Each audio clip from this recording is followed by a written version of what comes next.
Je pense que la soutenance de doctorat d'Indira Baboke a ceci de particulier, c'est que on devrait savoir où on se situe. Est-ce qu'on se situe sur l'artiste populaire, qu'elle est, sur la fille du notable de la République, qu'elle est, ou sur la scientifique ou l'intellectuelle, qu'elle est? Parce que si on est sur le plan intellectuel, on va considérer ses travaux de recherche, notamment sur la problématique qu'elle a soulevée et comment est-ce qu'elle a mené ses recherches et comment est-ce qu'elle arrivait à des conclusions partielles et conclusions générales. Là, c'est un débat de fond sur le plan intellectuel. Si c'est l'artiste populaire, on va être émerveillé par la chanteuse gospel qui peut aussi tenir un discours scientifique devant un éminent jury et des personnalités.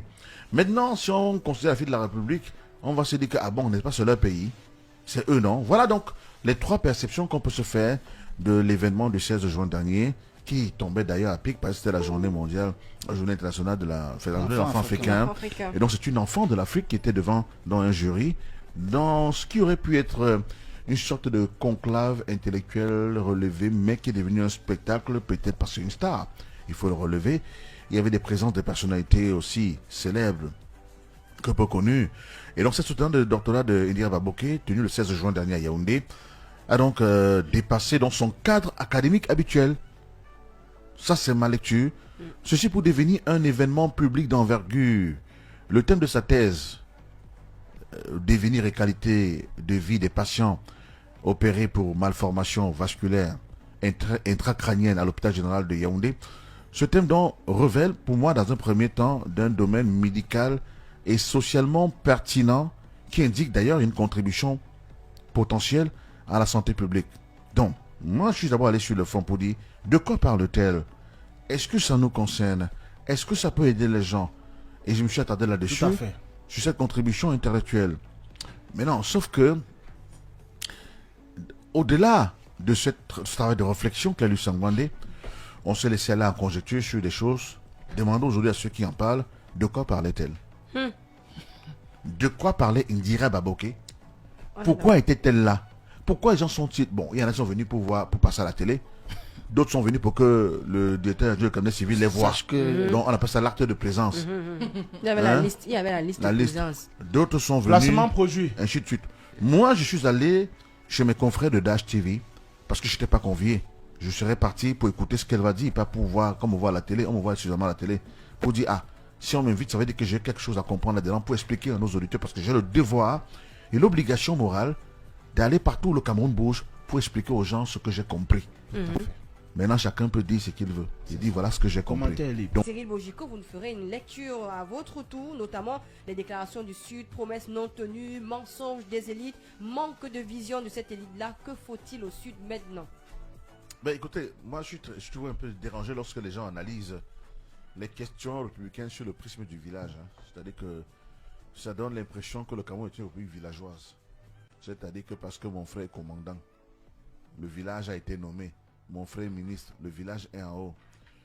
Je l'ai toujours dit, je préfère qu'on nous donne un pont ou une université de qualité que nous donne un ministre. C'est-à-dire que d'avoir un ministre qui est là pour 20 ans, 25 ans et qui ne permet pas, parce que c'est quoi le rôle d'une élite? L'élite a la première fonction d'une élite, c'est d'encadrer une population, pas une peuplade. C'est un thème qui est péjoratif. C'est d'encadrer une population et c'est de l'aider à se construire, à s'épanouir et à s'accomplir. Ça, c'est le rôle d'une élite. Donc, quand vous êtes une élite, ce n'est pas que vous avez des titres, parce que dans un village, je prends le cas de Bikala, qui est le village de Claire-le-Sangwandé, là-bas dans le sud du Cameroun. Il y a un bourbier qui ne veut pas finir là-bas. Voilà. Si je suis une élite de cette localité, les gens vont dire un jour que mais, ce village-ci a un PDG de médias, un homme qui a une certaine influence, qui a certains réseaux, qui a certains contacts. Mais qu'est-ce qu'il a déjà apporté à ce village? On va dire non, mais la Bonne Fontaine, là, c'était lui. Le Bourbier, là, il avait dû appeler son ami ministre. Il avait dû porter le problème à Yaoundé. Il est allé voir le sénateur tel. C'est lui qui est allé voir des... C'est ça, les élites. Leur contribution au bien-être de la communauté. L'élite, c'est pas un titre qu'on prend personnellement pour soi, sa famille et ses maîtresses. C'est-à-dire, quand vous allez dans des villages du Cameroun, et c'est ça le problème, c'est ça la conception politique au Cameroun, c'est qu'on réfléchit village. Il est temps qu'on sorte un peu de cette villageoisie pour devenir de véritables citoyens républicains capables de réfléchir et de penser que un gars Ntoumou est capable de venir gouverner la commune de Bacham mieux qu'un Bacham parce qu'il a une formation en intelligence municipale, il a fait ses preuves ailleurs. Il faut qu'on pense que un garçon de Guidère est capable de venir nous aider ici dans nos forêts parce qu'il a une expertise dans le domaine. Que Eugène Nyambal, qui est un fils Bassa, est capable de tenir, d'être le consultant de tel organisme, de tel groupe d'intérêt ethnique parce qu'il a l'expertise en finance. Parce que quand vous partez à la banque pour votre argent, vous ne cherchez pas si le banquier est de chez vous ou pas. Tout à Vous fait. cherchez le banquier qualifié Tout à pour fait. vous aider. Quand vous partez à l'hôpital, vous ne voulez pas savoir si le professeur Isomba est un Bouddha ou s'il est Banganté. Vous ne cherchez pas si Dr Ndom, elle est Bangvele ou si elle est Maka. Vous demandez simplement des soins appropriés pour guérir. Elle peut te sauver. elle C'est peut la te même soigner. chose. Voilà. C'est ça. Quand nous regardons un match de football, on ne souhaite pas qu'un Bamleke marque le but. On dit il fait la passe pour que Eto'o marque. Pour que le Cameroun, et quand Eto'o marque, c'est tout le Cameroun qui jubile. C'est la même chose en politique. Qui est capable de nous aider à être mieux aujourd'hui, ou demain qu'aujourd'hui? Qui est capable de nous aider à sortir de cette situation? Qui est capable? Et quand on se pose la question, on ne regarde pas l'ethnie parce que l'ethnie n'est pas une compétence. Tout à fait. Ce n'est pas une qualification publique. C'est une chose que nous naissons avec. C'est un choix de Dieu. C'est Dieu qui choisit que tu sois un Boulou, un Manguicha, un Au Toumou, Cameroun, un c'est un Mondan, instrument ainsi de suite. politique, malheureusement. Oui, mais c'est parce que c'est l'instrument des faibles pour manipuler les faibles. C'est-à-dire qu'il n'y a que des influençables qui subissent ce type de choses-là. Ce type de discours. De raisonnement. Ça devrait être des discours sans effet sur des gens qui ont l'esprit républicain. Allons dans nos villages aujourd'hui. Vous allez voir comment on mentionne les élites. Tu as vu la maison du DG2. La maison du directeur. La maison là, c'est le directeur de tel à tel ministère. Le colonel tel. Ils viennent Le poser colonel- des forteresses Le au colonel milieu de tel. la Le précarité. colonel, Celui-là, le il est commandant au du, consupé. le commandant du port là, voilà sa maison là-bas. Vous pensez que si on commence à m'indiquer les noms des gens en partie, c'est pas les maisons qu'on dit, c'est la maison d'un tel. Là où tu vois la lumière au fond là-bas, c'est pour l'ancien ministre, il est maintenant sénateur. Regardez-moi des villageois comme ça. Tu connais, tu pars au village, tu connais. Regardez-moi C'est des ça gens. Voilà un raisonnement dans lequel on a enfermé les Camerounais. C'est un raisonnement villageois. C'est un gars de chez moi. Et ça fait quoi? Qu'est-ce qu'il apporte à la rue? Qu'est-ce qu'il apporte à la communauté des Camerounais? Et à sa propre communauté. Voilà. Même s'il n'est pas de ce département ministère, il peut quand même dire, attirer l'attention d'un collègue sur 2 ou 3 choses. C'est vrai qu'on a un ministère de l'économie et de la planification qui doit développer le pays en fonction des zones priorités et des enjeux majeurs, des politiques établies par le chef de l'État et la vision du président de la République. Mais comment nous nous comportons? Comme des bons villageois qui discutons que village à longueur de journée, où aujourd'hui sur Internet, les débats sont purement ethniques. Quelle honte pour le Cameroun d'avoir sur la place publique des histoires. On ne peut pas. Il est malsain, il est même mal élevé, il est même intellectuellement inconcevable de juger autrui pour ce qu'il est malgré lui. C'est indécent. C'est-à-dire que C'est indécent. on peut me juger pour mes choix, mais pas pour ce que je suis et que je n'ai pas choisi d'être. Bien sûr. Handicapé, noir, blanc, Albinos. Bamileke, Bassa, Mundang, Tika, Fulbe, Bamoun. Ça, c'est pas moi qui ai choisi. On peut changer de nationalité, mais difficilement d'ethnie. Même si on fait des mariages interculturels, on est toujours appelé à dire c'est un fils de. Ok? Et là, tu n'as aucun jugement à porter sur moi. Ce n'est ni mon choix, ni le choix de mes parents. Eux-mêmes, je suis leur descendance. Vous voyez que voilà où on a amené le débat des Camerounais sur des choses qu'on ne peut pas changer. Discutons des choses qu'on peut changer. On ne peut pas changer la tribu de quelqu'un. Et justement, des choses Discutons. Dis que le chien marche à 4 pattes, c'est ton problème là-bas. qu'on peut changer, Cyril Boujiko. Discutons des choses qui peuvent changer. Vous parlez des Que nos enjeux. idées, voilà, que nos idées peuvent changer. Ce débat d'idées, c'est ça. Moi, si tu, je vous mettais quand on amène les histoires de que il est tout à fait normal qu'à un moment donné, une communauté estime que oui, mais le leader suprême est de chez nous, mais qu'est-ce qu'a-t-il fait? Il y a parfois des réveils un peu tardifs, des réveils interpellatifs. Et je prends très au sérieux ce que 8 personnes ont écrit, mais je prends également très au sérieux ce que le reste des personnes pensent de ce que les gens ont écrit. Parce qu'il s'agit là de quoi? Lorsque on parle d'un développement territorial, ce n'est pas forcément la communauté. C'est que le Sud pose un problème de communauté ou de territoire. Si le Sud, à travers ces 8 élites-là, ces 8 enfants-là, pardon, pose un problème d'un développement territorial, eh bien, sachez une chose, c'est que, quelle que soit la personne qui va s'y trouver, il va s'y trouver bien, parce qu'il y a des infrastructures, parce qu'il y a ci ou ça. Mais si on commence à raisonner en termes de communauté, il a fait quoi pour nous?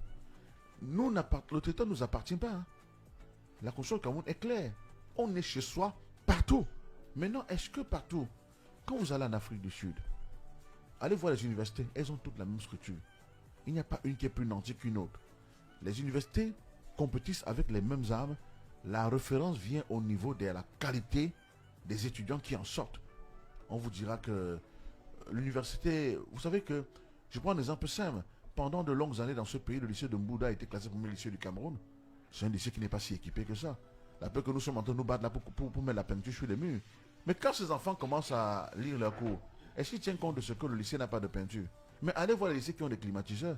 Vous voyez leurs résultats. Non, c'est pas là-bas, c'est pas là-bas le débat. Le débat n'est pas là-bas. Et le problème de ce pays, c'est que moi, en tant qu'analyste des questions politiques, il y a une jeunesse qui a quand même une carrière assez qui mérite quand même une certaine considération. Vous avez l'autorité de J'estime que l'expérience. tous les 7 ans, on nous ramène sur les mêmes débats, les débats d'ethnie et de culture. Qui ne Pensons nous avance à territoire, rien. pensons république, pensons global. Même s'il faut qu'on pense local, mais c'est pour un intérêt général. Les gens qui sont ici, là d'où nous sommes, où nous sommes, ont-ils le nécessaire pour vivre ici? Est-ce que les gens ont envie de vivre toute leur vie ici? Pourquoi il y a des endroits où on affecte quelqu'un, il est fâché, quand on l'affecte ailleurs, il est content? Pourquoi il y a des endroits ok, les gens vont Tchoko pour être affectés. Pourquoi un gars en Tchoko pour être affecté dans son village? Vous avez des gens ici qui aimeraient bien vivre dans leur... Il y a des gens, vous avez des gens À au un moment, Cameroun. l'éducation de base a dû forcer certains enseignants Mais d'être oui, affectés mais dans vous a- leur propre village. Vous avez pour certaines commencer la personnes carrière. ici qui vont Tchoko. Pourquoi on les envoie dans leur village? C'est un magistrat. Et Tchoko, pour ne plus jamais en partir. Ce n'est pas tant que leur village est si beau que leur place. Et parce que leur village a tout. Et il ne veut pas dans le village des autres. Il s'y plaît. Il veut rester chez eux. Pourquoi quand on affecte quelqu'un ailleurs, il estime qu'on lui est hostile? Il prend Que ça c'est une mal. sanction. Pourtant, normalement, on se sent partout chez soi et on devait trouver un peu de bonheur à vivre ici ou ailleurs. Un peu de bonheur partout.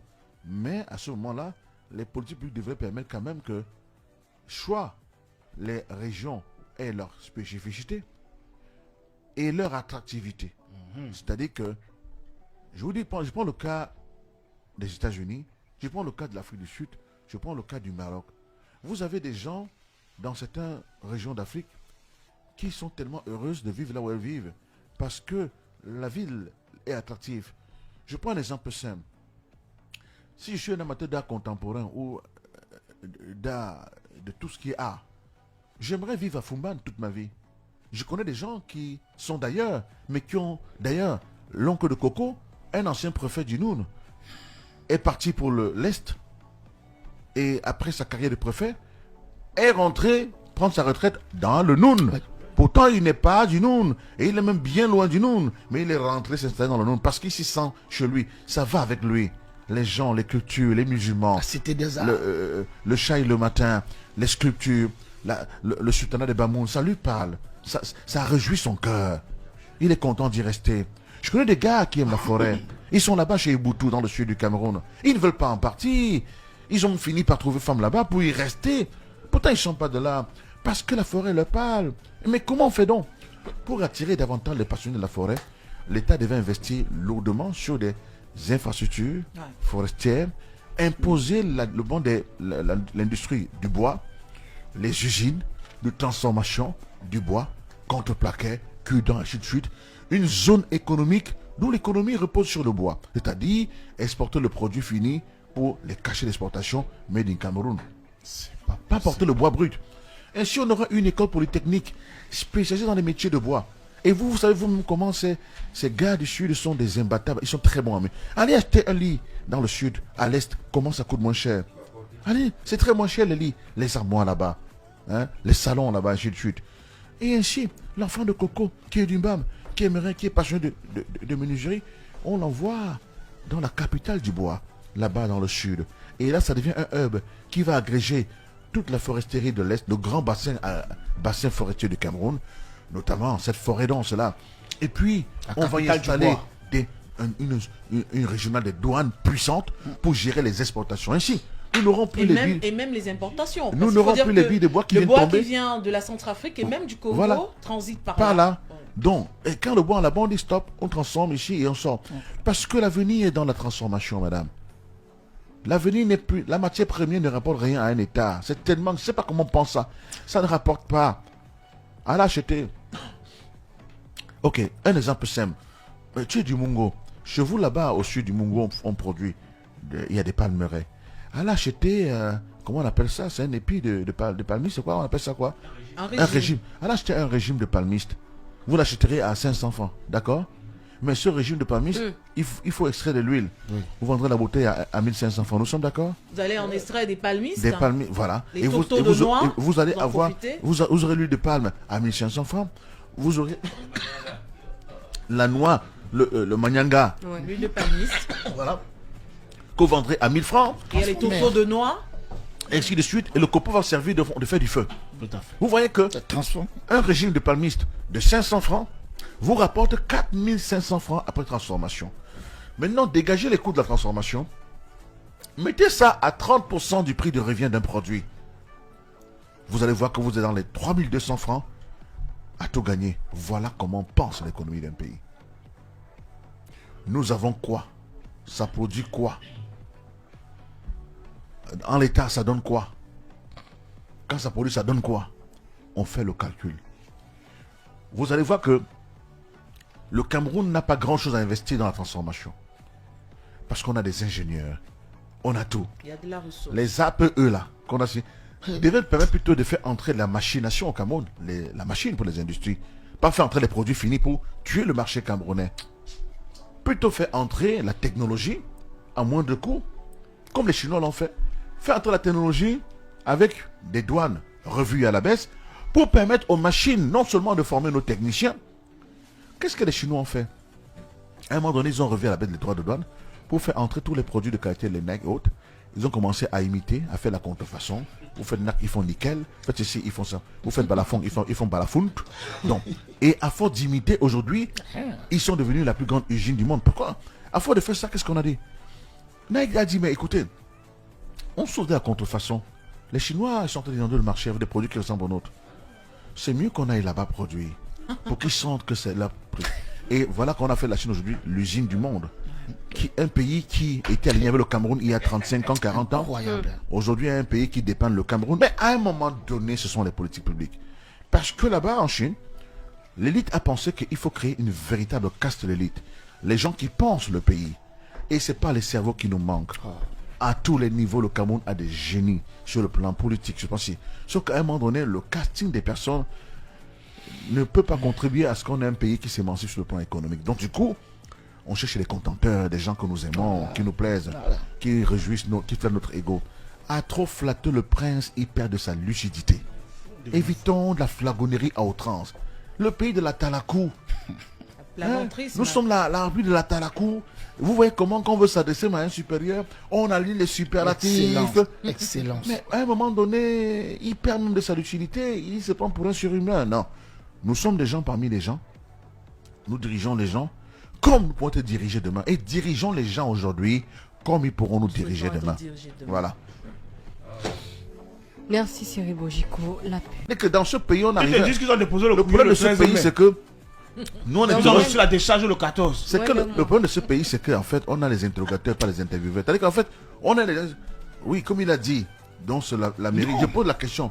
Vous pensez qu'un tour cycliste comme celui-là, international, vous avez, même en 6 mois, on n'arrive pas là-haut. C'est pas possible. C'est tout un circuit et ça rentre dans ce qu'on appelle, dans les plans publics d'investissement. On ne peut pas ranger seulement une piste parce que vous allez passer avec le vélo pour une heure. C'est pas possible. Pas du tout. Il n'y a que le président Paul Biya, quand il passe le pont avant la route juste pour son passage, lorsqu'il repart, ça fait rare. On arrange ça la veille. C'est le seul qui a ce problème dans ce pays. On met la chose sur les maisons, pour lui. de route. Mais lorsqu'on dit qu'il y a un tout, vous dites à monsieur le maire, dans 2 ans, dans un an, le maire se débrouille a dit à ses conseillers, à ses grands conseillers, Moins d'un mois. les Zang, les Charles et les Zanzang, en disant, mais écoutez, mes chers, voilà, Voilà l'événement notre que ville va accueillir quelque chose de Je magnifique. dis qu'ils ont Voilà. déposé le courrier le 13 Voilà, mai. Ça fait Voilà. pas sérieux. Ils ont reçu la décharge le 14.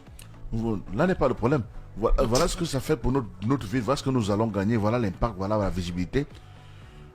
Il propose donc qu'on valide le travail. Il règle son circuit. Et il n'y a pas que là-bas, il ne peut pas aller courir à Japon. En fait, Vous venez toujours embêter les gens à quoi en pleine semaine. C'est Il fait bitumen chaud. là pour moi. Jour ouvrable, hein. Vous venez embêter. C'est même Capital économique. quand vous faites. J'ouvre. Bon, le Tour de France, les gars s'amusent. Les gars, en Ils font France, ça c'est les routes en des campagne autoroutes. même. hein. Les circuits sont connus, le tracé un an avant. Et même quand on fait le Tour de France, il y a quand même le paysage qui est. qui est beau à Qui est voir. attrayant. Magnifique. Il fallait qu'elle aille courir chez Fampou. Elle a quelques routes là-bas. Non. Et avoir même quelques noms de. Quand vous Les venez rues. paralyser une Pardon. ville. Quand vous venez paralyser. Pampo à 3 machets. Voilà, quand vous venez paralyser une ville, le cœur de la ville, vous savez tous que Aqua est le cœur battant de Douala. On voulait le public. Arrêtez. c'est Tout pour ça. à fait. C'est quelle façon de penser Tout ça? à fait. Cité commerciale. Aqua sur le cœur. Allez courir en bout d'un mardi, si c'est pas un jour de marché. Un jour de marché, c'est après 3 jours. Le pays de Allez Compan tourner. Simon. Parce qu'à bout d'un, Les collines vont les laisser. en bout d'un, on a les fériés en semaine. Quand c'est pas au jour du marché, la ville est morte. Allez courir là-bas. Il y a quelques routes que nous a mis partout là-bas.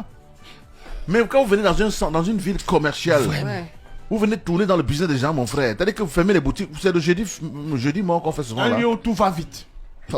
Je pose la question, quand vous mettez un tour en plein cœur de Douala à l'heure où les gens sont au travail, c'est pourquoi qu'ils regardent. Tu as va dit jeudi. regarder? Ils auraient pu prendre le jeudi propre. Même le jeudi C'est propre. vite. Même le jeudi propre. Départ de la course de 10h. 7h30. À 10h, les gens sont dans leur bureau. Il est Messina au bureau. Son chef ne lui donnera pas la permission d'aller voir le tour du Cameroun. Les D'ailleurs, Algériens. n'importe Les gens sont au bureau, les gens sont dans leur business, les gens sont devant les choses. Vous passez avec le vélo. Vous coupez la route. Donc je ne suis même pas capable d'aller livrer une marchandise. Le jour qu'un gars va porter plainte à ce pays, d'ailleurs, vous savez que vous ne gagnez même pas vos procès au tribunal administratif.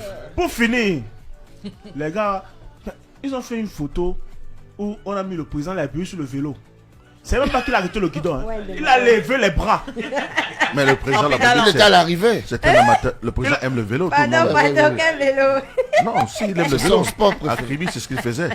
Il dit, attends, Mais- envoie ça, envoie un message Facebook. Envoie un message Facebook. C'est lui comme ça. C'est lui. Tu as vu? Il va me dire que c'était comme ça. Tu as vu? Avec les cuisses tracées, les muscles. Quelle Non, image. non, vraiment. Ah, c'est Envoie ça à Sipo. Non, les gars, ils n'ont plus de limite. Imagination. Ça, c'est pas possible. Le président de la République, Le président d'abord était un amateur de vélo. Oui. Oui, non, ça, c'est c'est Son vrai. sport, oui. Mais Il y a le vélo et la marche, les 16 fois qu'on lui reconnaît Mais la du photo du temps aussi. de sa vitalité physique. Mais cette photo-ci, Ça, ça c'est Niempopoli qui a ils fait n'ont ça. ils n'ont même pas mis un peu, genre, il va transpirer, rien. Non, il a même la montre en main. Et puis, il y a un bras qui est brun, l'autre est noir. Il a mis les godasses. C'est les godasses parce que je sais pas si c'est les chaussures des cyclistes. C'est jaune. Avec une pointure 46. C'est sa pointure.